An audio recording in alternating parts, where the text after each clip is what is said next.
Olá, meus amores, tudo bem com vocês? Eu espero que esteja tudo bem, uma saudade imensa de vocês. Para essa semana eu desejo uma semana abençoada, uma semana protegida, uma semana cheia de conhecimentos. E para completar, para acrescentar na vida de vocês, vamos continuar nossas matérias, seguir as nossas rotinas de estudo para a gente não perder o foco, tá? E para continuar nas nossas matérias, seguindo as nossas matérias, hoje nós vamos falar sobre o suporte avançado de vida, tá? Que ainda está dentro da parada cardiorrespiratória, tá bom? É dentro daqueles dos elementos, que fazem parte dessa assistência, de uma parada cardiorrespiratória, tá bom? Então vamos lá. Suporte avançado de vida, são as avaliações e os procedimentos mais complexos, que são realizados com esses pacientes que sofrem uma parada cardiorrespiratória, tá? E o suporte avançado de vida, hoje ela obedece, uma sequência de ABCD, tá? Que eu vou falar aqui com vocês quais são essa rotina, dessa ordem, dessa sequência de ABCD, tá? Que no caso seria o A, a assistência, a gente precisa avaliar as vias aéreas do paciente. O B, uma boa ventilação que a gente deve oferecer, para esse paciente com parada cardiorrespiratória. C, circulação. E D, um diagnóstico diferencial. Agora nós vamos ver, cada uma dessas partes, para a gente aprender um pouco mais como vai ser esse atendimento, com esse paciente em parada cardiorrespiratória, tá bom? Então, vamos lá. O A, vias aéreas. Os procedimentos: manter a via aérea patente, uma manobra de inclinação da cabeça e elevação do mento e da cânula orofaríngea. Gente, aqui algumas coisas vocês vão ver, ler, e não conseguir entender, tá? Porque muita coisa que a gente consegue aprender e associar somente quando vê a prática, tá? Mas não precisam se desesperar. Qualquer coisa, podem pedir socorro, tanto para mim, para alguma explicação, tá? Que eu faço explicação para vocês. Ou então, se tiverem, curiosidade, procura no YouTube, alguns vídeos de aulas práticas, tá? De uma parada cardiorrespiratória, de uma ressuscitação. Então, pode ajudar muito vocês enquanto a gente está estudando a matéria, tá bom? Vamos continuar aqui. Preparação e auxílio no procedimento de intubação orotraqueal. Confirme o posicionamento do dispositivo da via aérea. Confirme integração adequada entre RCP e ventilações. Fixe o dispositivo da via aérea, o tubo orotraqueal, de forma mais adequada, para que ele não se desprenda, não se desloque, e não prejudique, esse fornecimento de oxigenação para esse paciente, tá bom? Intubação orotraqueal. As indicações: o nível de consciência rebaixado, tá? Então, esse paciente ele tem que ter um nível de consciência mais rebaixado para indicação de tubo orotraqueal, tá? Lá na escala de Glasgow, vimos, que o paciente ele entra em estado, de coma e também indicação de intubação desse paciente a partir de abaixo de 8 pontos na sua escala de Glasgow, tá? Impedindo o controle adequado do paciente sobre a patência de suas vias aéreas superiores. Falência cardiocirculatória concomitante, choque circulatório, sinais de isquemia, miocardia, arritmias graves. Pacientes com grande trabalho respiratório, com taquipneia persistente e utilização da musculatura acessória na respiração para manter os valores limítrofes da gasometria arterial. Então, aqueles pacientes que têm algumas alterações no exame de gasometria arterial e que têm uma grande dificuldade em manter essa respiração normalmente, tá? Então, são indicativos para uma intubação. Vamos lá, no B, boa ventilação. Os procedimentos: administrar oxigênio quando indicado, administrar oxigênio para alcance de uma saturação, acima ou igual a 94%, monitorar a adequação, da ventilação e oxigenação no paciente em parada cardiorrespiratória, fazer aqueles critérios clínicos, né, que é a elevação do tórax, esse caso, né, e também cianose, capnografia, oxímetro, né, de pulso, e evitar uma ventilação excessiva, tá? A falta da ventilação é grave, tá? Mas também uma ventilação excessiva, por exemplo, durante uma ressuscitação, né, cardiopulmonar. Se durante, né, o atendimento o profissional fazer uma hiperventilação nesse paciente, vai trazer graves consequências para eles também, tá? Então aqui eu deixei para vocês, né, uma ventilação assistida com o dispositivo da válvula que a gente chama, né, o AMBU, a válvula máscara, tá? Então, esse aqui são a melhor forma, né, de fazer um atendimento no paciente com parada cardiorrespiratória, tá? Essa aqui é a ventilação, né, mais conhecida como ventilação. A circulação. Dentro da circulação, devemos monitorar, né, a qualidade da RCP, porque uma ressuscitação cardiopulmonar ineficaz nada vai adiantar. Na posição errada, profundidade errada, tá? Então, tem que estar tudo certo, no lugar certo, para a gente conseguir, né, uma melhor qualidade durante esse atendimento. Conectar o monitor e desfibrilador, obter acesso venoso para fazer, né, uma hidratação ou até mesmo para aumentar, né, a volemia desse paciente, tá? Administrar medicamentos conforme a orientação médica, administrar fluidos, né, conforme a orientação, avaliar glicemia capilar, tá? Para ver se não é somente uma hiperglicemia ou uma hipoglicemia, tá? Então tem que avaliar tudo dentro, né, de todos os parâmetros que temos, né, para fazer um melhor atendimento com esse paciente, tá? E agora vamos ver, né, algumas drogas que são utilizadas, né, dentro desse atendimento de uma parada cardiorrespiratória. A epinefrina, também conhecida como adrenalina, tem uma ação de vasoconstricção sistêmica, tá? Então, ela faz uma contração desses vasos, né, para ajudar a melhorar essa circulação, tá? Melhora o fluxo cerebral, né, e também a coronariana, ajuda, né, esse paciente a ter uma maior chance de restauração da circulação espontânea, tá? A sua dose, ela pode variar, né, de 1 miligrama endovenoso, né, a cada 3 a 5 minutos, tá? Lembrando que essas prescrições somente o médico que vai fazer durante o atendimento, tá? A mildarona, que é um antiarrítmico de escolha na fibrilação ventricular e também, né, na taquicardia ventricular sem pulso, que persiste, né, ou recorre após uma desfibrilação, tá?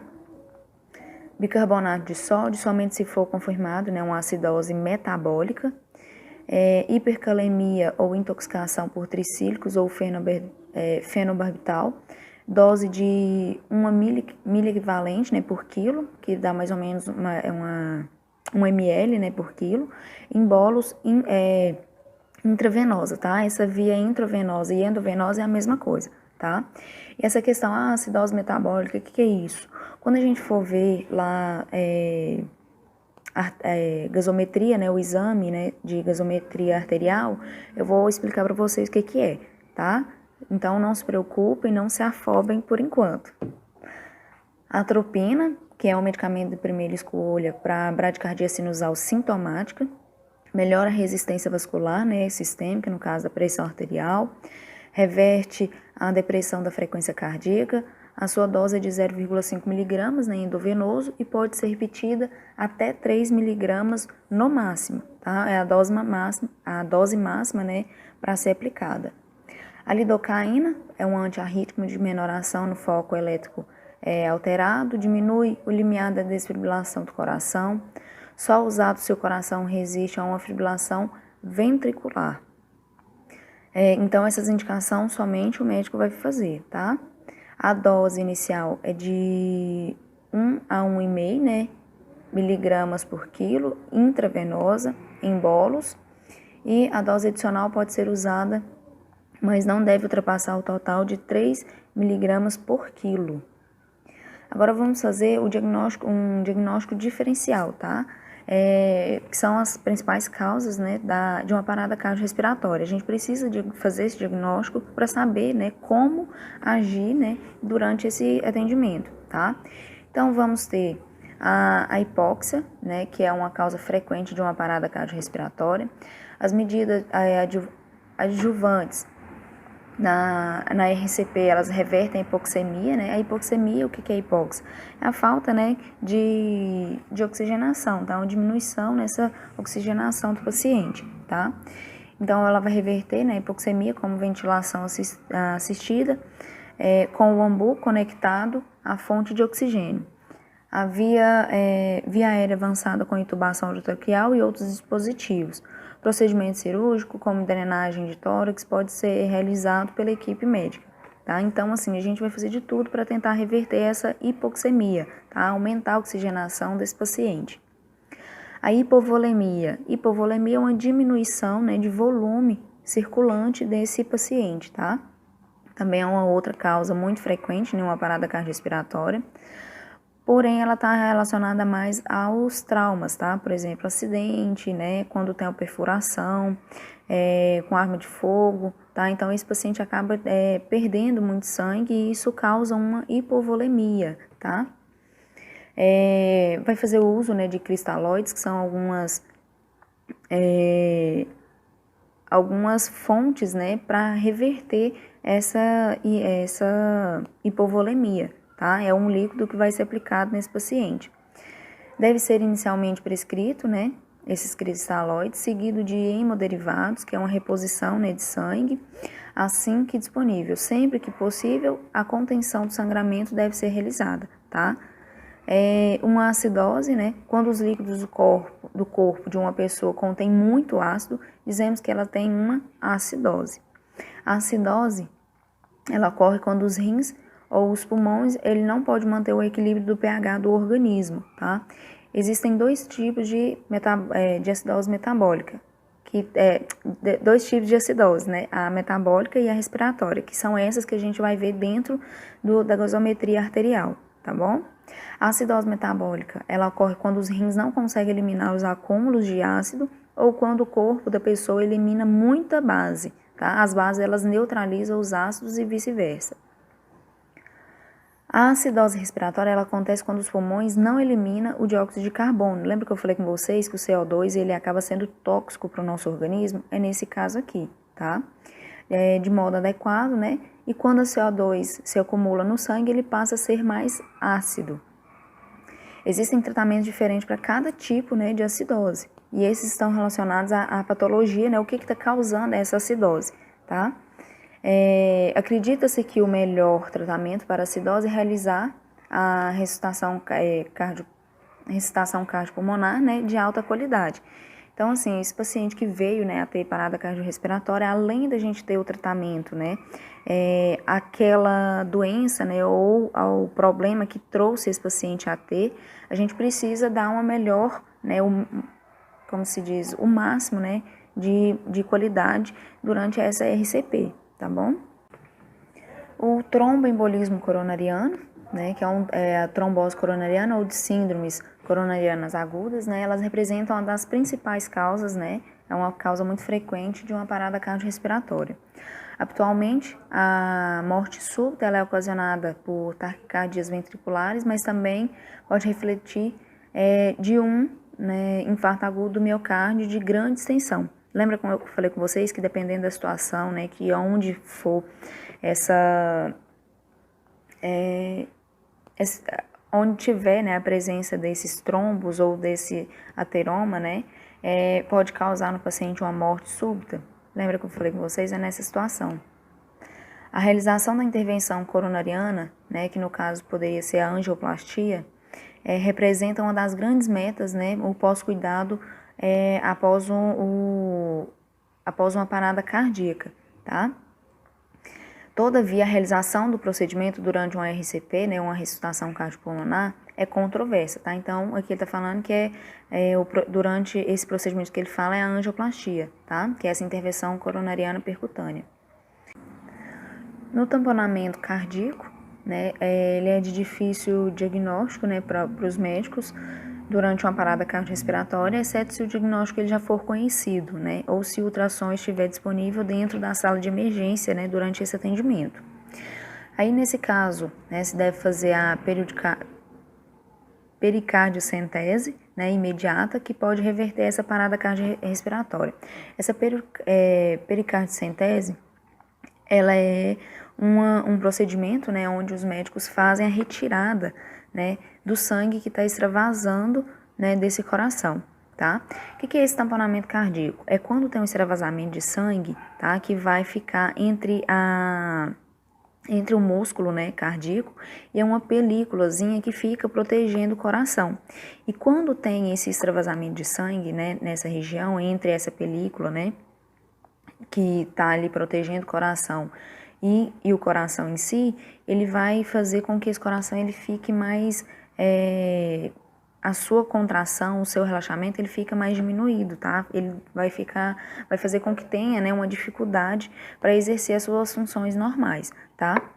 E no trauma, né, a toracotomia de ressuscitação é a escolha, né? No caso, então, quando o paciente tem algum trauma, né, nessa região torácica, né, precisa ser feito a toracotomia, né, que é a abertura, né, da região do tórax, para fazer essa ressuscitação, tá? Não sei se vocês já viram lá no Grey's Anatomy, né, que tem quando os pacientes tá ali durante um procedimento cirúrgico, uma cirurgia, tem uma parada e eles fazem uma massagem, né, uma massagem não, as manobras, né, as compressões diretamente no coração, tá? E os TOCs, né, apesar de ser uma causa conhecida por parada cardiorrespiratória, né, intoxicação ainda é pouco lembrada como uma causa de tratamento, né, de uma ressuscitação cardiopulmonar. Uma particularidade, né, da parada cardiorrespiratória por tóxico é a possibilidade de tratamentos alternativos, algumas vezes com doses muito acima daquelas usadas em situação que não há uma parada cardiorrespiratória, na grande maioria sem saber o real valor. Atenção, né, no tórax, pneumotórax hipertensivo, né, é quando tem a região pulmonar, ela sofre uma certa pressão, né, através de um trauma, tá? O diagnóstico, né, do pneumotórax hipertensivo nem sempre é fácil, por isso se deve ter alto índice de suspeição, né, ou seja, sempre que pensar nessa etiologia, nessa causa, né, se deve procurar descartar. A expansibilidade torácica ou a ausculta pulmonar assimétrica pode sugerir a presença, né, desse pneumotórax. Normalmente ele é ocasionado, tá, por traumas, né, por exemplo, um acidente, né, que faz essa certa pressão, tá, vai aumentar, né, essa pressão que há dentro do pulmão. Então, por isso que é chamado de hipertensivo, tá? O diagnóstico ele é facilitado se o ultrassom portátil for disponível. Na suspeita, né, deve descomprimir a região do tórax imediatamente, né, com a agulha específica para isso, para que isso aconteça, tá? Se indisponível, fazer o uso do Gelco 14, embora ele possa não chegar à cavidade da região torácica, né, no paciente em situação obesa. A descompressão com a agulha fornece o tratamento imediato e a drenagem torácica deve ser realizada também, tá? Na hipotermia, né, que é uma diminuição da temperatura corporal, né, o tratamento de escolha da parada cardiorrespiratória, né, no paciente em hipotermia, quando estiver associado em afogamento, né, com um afogamento, com a RCP, né, no caso, ressuscitação cardiopulmonar, por meio de uma circulação extracorpórea, tá? Se não for disponível, deve-se providenciar a combinação de técnicas de reaquecimento externa e interna. Por exemplo, ar forçado quente, né, cristalóides aquecidos, lavagem peritoneal forçada. Então, são procedimentos para tentar, né, retornar a temperatura normal do corpo, né, desse paciente. Monitorização hemodinâmica contínua, né, com cristalóides intravenoso aquecidos, são essenciais. Muitas vezes com a necessidade de grandes volumes de fluidos, tá? Isso aí vai depender de cada caso. E quando houver, né, o retorno, né, da circulação espontânea, deve-se seguir com a ressuscitação cardiopulmonar padronizada. O tromboembolismo pulmonar, conhecida TEP, tá? É quando é definida, né, com a migração de um ou mais coágulos, né, das veias sistêmicas para o leito vascular pulmonar. Então, é quando há um trombo, né, em alguma região do corpo, né, e ela se desprende desse local e vai parar na região pulmonar, tá? Então, por isso, né, que é um tromboembolismo pulmonar. Nas grandes maioria dos casos, né, o êmbolo pulmonar, ele é proveniente do sistema nervoso, do sistema venoso, tá, profundo inferior, principalmente, né, na região acima dos joelhos, tá? Então, normalmente, né, de 70 a 90% dos casos, né, de TEP estão associados, né, a trombos que se desprendeu da região das pernas, tá? Então, da região, né, inferior do nosso corpo. No entanto, se origina nas veias dos membros superiores ou ainda das câmaras, né, cardíacas direita, tá? Onde ele se inicia. Após se desprender do local de origem, né, os êmbolos se alojam na circulação arterial pulmonar, causando distúrbio, ventilação e perfusão, por causa do aparecimento das áreas que são ventiladas, mas inadequadamente perfundidas, ou seja, aumentando o espaço morto, né, dessa região pulmonar. E a hipercalemia e a hipocalemia, né, que é uma diminuição, né, e o aumento de potássio, né, na região, né, na nossa corrente sanguínea, tá? A hipercalemia, lembrando que hiper é um aumento, né, e a hipo uma diminuição, tá? As anormalidades, né, eletrolíticas podem causar graves arritmias cardíacas ou até mesmo uma parada cardiorrespiratória, tá? Mais frequentemente, essa situação ocorre com os distúrbios de potássio, que são, no caso, essas hiper e hipocalemia, tá? E menos comumente, né, a hiporcalcemia, que é em casos de cálcio, né? E a magnesemia, tá? Hipomagnesemia, que está relacionada ao magnésio, tá? A essas alterações. Então, são menos comuns, né, durante esses casos, né, de parada cardiorrespiratória. Considere distúrbios eletrolíticos em grupos de pacientes de risco, como doença renal crônica, né, queimaduras graves, insuficiência cardíaca em usos de ECA e também espironolactona e também pacientes com diabetes mellitus, entre outros casos, tá? Então, esses distúrbios eletrolíticos, né, estão mais associados a esses pacientes, né, que já têm alguma alteração, algum distúrbio no organismo, tá? E agora vamos entrar, né, nos cuidados pós uma parada cardiorrespiratória, tá? Os principais, né, objetivos desses cuidados, né, durante, né, essa parada cardiorrespiratória e também após, né, é otimizar a função cardiopulmonar e a perfusão dos órgãos vitais após o retorno da circulação espontânea, transportar e transferir, né, para um hospital apropriado, né, ou com uma UTI, onde possa fazer esses atendimentos mais especializados, identificar e tratar, né, a síndrome coronariana aguda e outras causas reversíveis, controlar a temperatura para otimizar, né, a recuperação neurológica, evitar a febre nesse paciente, prever e tratar e prevenir as disfunções múltiplas de órgão, né, inclui a ventilação excessiva e uma hiperoxia, né, pressão arterial sistólica ideal, que ela deve estar acima, né, de 100 milímetros de mercúrio, tá, que é associado para uma melhor recuperação desse paciente. É aconselhável evitar, né, e corrigir imediatamente a pressão arterial, né, sistólica, quando ela for menor que 90 milímetros de mercúrio, tá? E a pressão arterial média, quando for menor que 65 milímetros de mercúrio durante esses cuidados pós uma parada cardiorrespiratória. Pois a hipotensão está associada ao aumento, né, da mortalidade desses pacientes e também a redução da recuperação, né, dessas funções, né, desses órgãos, né, que vão estar afetados, tá? E também identificar, né, e tratar uma hipo e uma hiperglicemia.